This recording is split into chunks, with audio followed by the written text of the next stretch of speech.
Alright guys, kami dari Jelatik. Hari ni kita orang akan pergi Petaling Jaya. Untuk apa guys? Makan steak, let's go.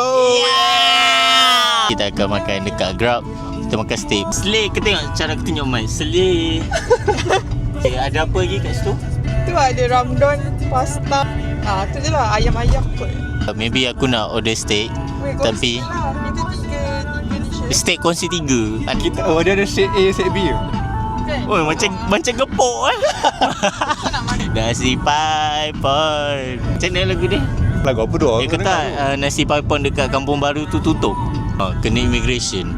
Pakcik tu borak sebab pakcik tu cakap buka sampai hari kiamat.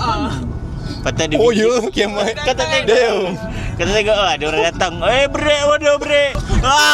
Excited tak nak pergi kat Grab makan steak? Sebenarnya saya pun tak pernah makan steak punya. Tapi excited lah kot, excited. Masa gila tu. Tak masuk dalam kamera tu. Oh ya, tak masuk. Excited tak nak pergi makan Grab? Kita nak makan steak. Kat Grab ke? Grab kan? Grab. Oh, Grab. Excited dekat lah. Sebab tak pernah makan kan? Itu kan? Oh, excited gila lah. Gila babi lah ni. Gila-gila punya excited. Let's go. Sekarang kita orang order Grab.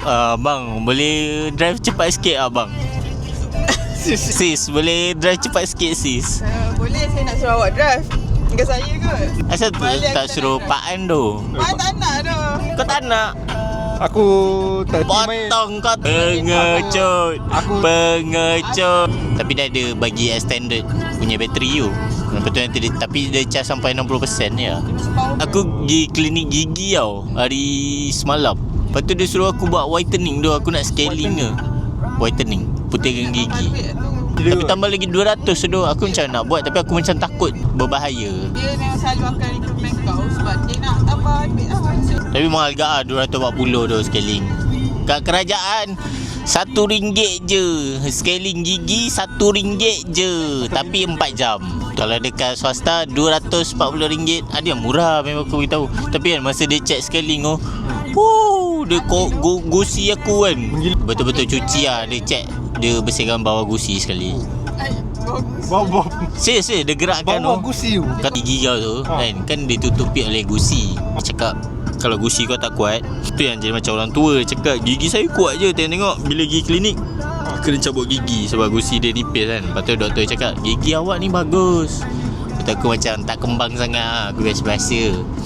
Lepas tu tapi dia check lah. Dia tolak sikit gusi kau. Dia check gigi. Sebab bahagian situ doktor cakap macam tak boleh basuh tak boleh basuh pula, tak boleh berus.